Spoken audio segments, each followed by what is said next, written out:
नमस्कार दोस्तों, कैसे हैं आप सब। उम्मीद करती हूँ कि आप सब बहुत अच्छे होंगे और ये बताने के लिए नीचे कमेंट बॉक्स में हर हर महादेव ज़रूर लिखें।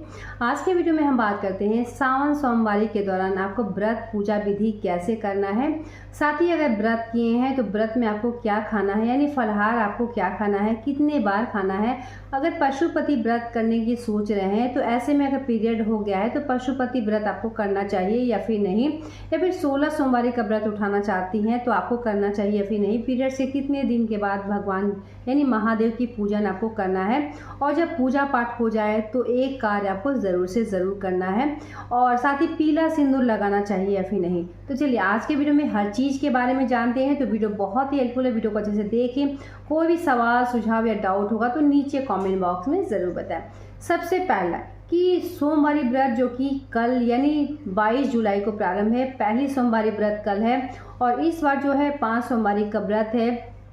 पहला सोमवारी का जो व्रत है वो 22 जुलाई को है, दूसरा जो है 29 जुलाई का है, तीसरा जो है 5 अगस्त को है, चौथा जो है 12 अगस्त को है, और पांचवा जो है 19 अगस्त को है।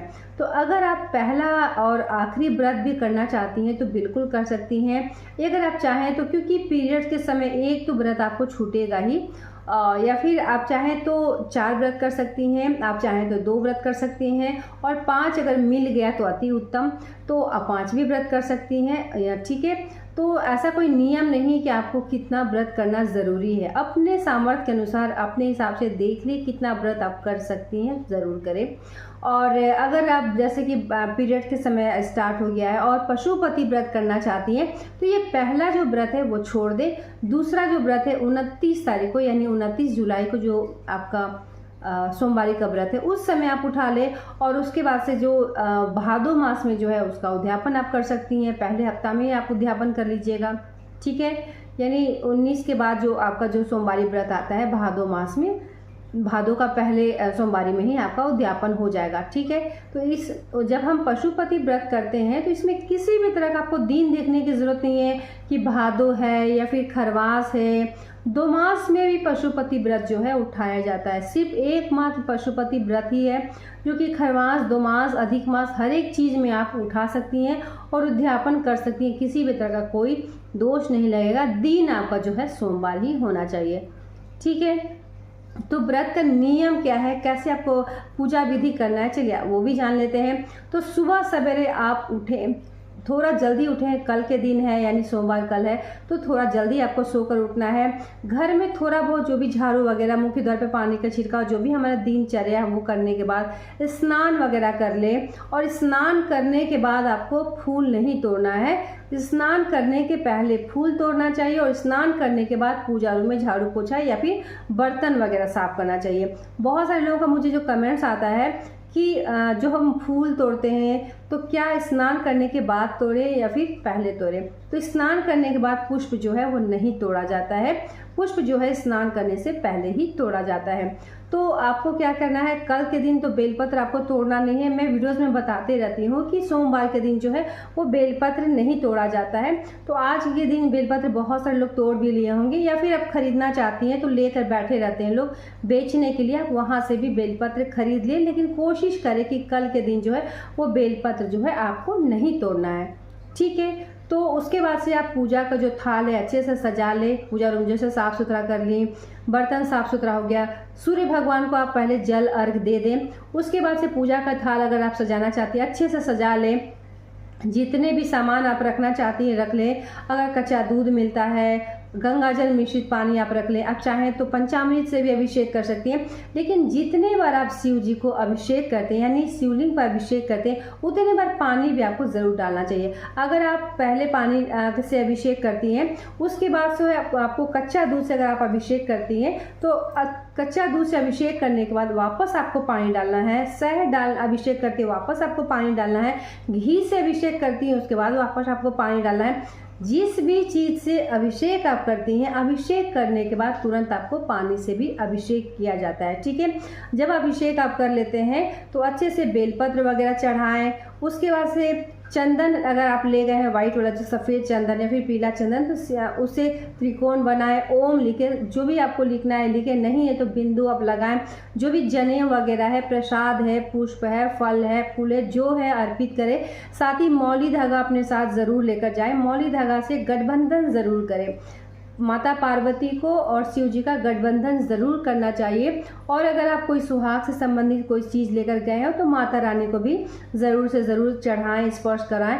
और अगर चूड़ी की बात किया जाए तो अगर नया चूड़ी अगर आपके पास है तो 2 चूड़ी पहले ही निकाल कर माता रानी के लिए भी आप ज़रूर स्पर्श करवाएं। वही चूड़ी जो है आपको पहन लेना है। तो मंदिर में अच्छे से पूजा पाठ करें। और परिक्रमा अगर करती हैं तो बार बार मैं बताती हूँ कि परिक्रमा जो है वो पूर्ण परिक्रमा नहीं किया जाता है, अर्ध परिक्रमा किया जाता है। तो आधा परिक्रमा ही आप करें और उसके बाद यानी आपको परिक्रमा जो है जलाधार से आपको ऐसे एक बार मोड़ना है, वापस आपको यहाँ आ जाना है। वही उतना ही परिक्रमा शिवलिंग की जाती है। ये क्लियर हो गया। अब बात करते हैं कि अगर आप पूजा वहाँ हो गया और घर में आकर पूजा कर ले, या फिर घर में पूजा कर लेती हैं उसके बाद शिव जी के पास मंदिर में जाए, शिवालय में जाए, या फिर शिवालय में पहले पूजा करना चाहती हैं तो कर ले, उसके बाद घर में आकर पूजा पाठ कर ले, लेकिन घर में भी पूजा पाठ ज़रूर करें। जब आपका पूजा पाठ हो जाता है तो पति को प्रणाम आप ज़रूर करें। देखिए, जिसके लिए हम व्रत करते हैं, हमें अखंड सौभाग्य की प्राप्ति होती है, उनका पैर छूना बहुत ज़रूरी है। पति का आशीर्वाद आप ज़रूर लें, इससे भी हमारे सौभाग्य की वृद्धि होती है। तो पति का आशीर्वाद लें। सास ससुर घर में है, जो जेठानी है, ननद है, जो भी आपसे बड़े हैं, तो ज़रूर उनका भी जो है आशीर्वाद आपको लेना चाहिए, यानी प्रणाम उनको करना चाहिए। अब बात करते हैं व्रत के दौरान, यानी आपका पूजा पाठ हो गया, उसके बाद आप चाय, पानी, बादाम, साबूदाना, जो आपकी इच्छा है खा सकते हैं। बहुत सारे लोग हैं जो आलू गुड़, मतलब अपने हिसाब से आलू, दूध, गुड़ कुछ भी खाते हैं। तो इस तरीके से आप सुबह भी कर ले। मैंने फलाहार अगर कहा जाए तो 2 टाइम ही किया जाता है। सुबह आप चाय पानी पी ले, व्रत करके आई हैं तो, उसके बाद दोपहर में जो है आप फलाहार कर ले। शाम के समय अगर शिवालय नज़दीक है, जाना चाहती हैं तो ज़रूर जाएं, नहीं जाना चाहती हैं तो घर में भी आप पूजा पाठ कर ले। दीपक वगैरह दिखा ले, यानी दीपक ही दिखाया जाता है, दीपक दिखा ले। और साथ ही बता दूं कि अगर आप शिवालय नहीं जाना चाहती हैं तो घर में भी पार्थिव शिवलिंग का निर्माण कर सकती हैं। वो वीडियो मैं आपको डालूंगी, बताऊंगी कि उसमें कैसे पूजा किया जाता है, कैसे बनाया जाता है पार्थिव शिवलिंग। तो वो उस तरीके से भी आप पूजा पाठ कर सकती हैं। अगर आप चाहें तो मंदिर भी जाएं और पार्थिव शिवलिंग का निर्माण करना चाहती हैं तो वो भी अति उत्तम है। सावन के दौरान अपने हाथ से अगर पार्थिव शिवलिंग बनाती हैं तो बहुत ही अच्छा है, माना जाता है। कहा जाता है कि जो हमारे दुर्भाग्य का रेखा हाथ में है वो भी सौभाग्य में बदल जाता है अगर आप पार्थिव शिवलिंग का निर्माण करती हैं और पूजा पाठ करती हैं। लेकिन जितना सामर्थ्य है, जितना हो सके उतना पूजा पाठ आपको ज़रूर करना चाहिए।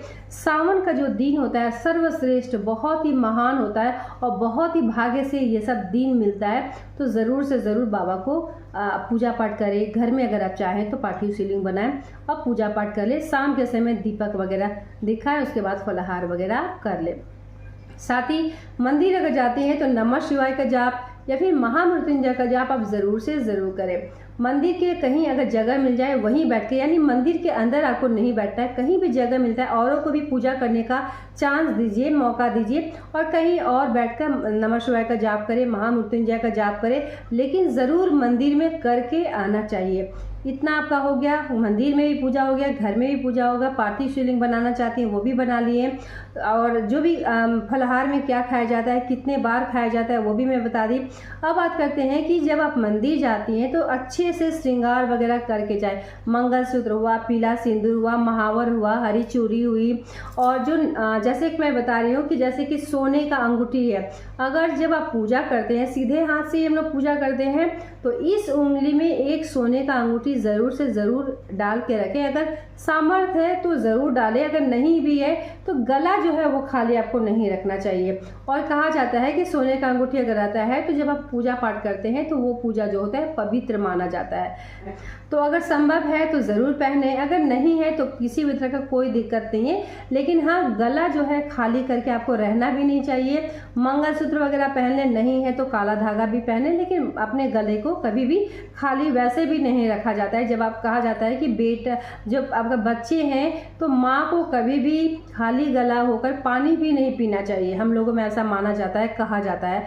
तो हमेशा याद रखिए कि अपने गले को कभी भी खाली ना रखें, ठीक है। अब बात करते हैं कि अगर आप 16 सोमवारी का व्रत करना चाहती हैं, जैसे कि मैं बताई पशुपति, तो अगर 16 सोमवारी का व्रत करना चाहती हैं और पीरियड्स में है तो आप अगली बार उठा लें, यानी जो है 29 जुलाई को जो दूसरा जो सोमवारी का व्रत है उसमें भी आप उठा के कर सकती हैं, ठीक है। 16 सोमवारी का व्रत है हुआ या फिर 5 सोमवारी का व्रत हुआ, तो जब भी आप करती हैं तो महिलाओं को एक ना एक जो कहा जाता है पीरियड्स हो ही जाएगा, क्योंकि 5 सोमवारी संभव नहीं है।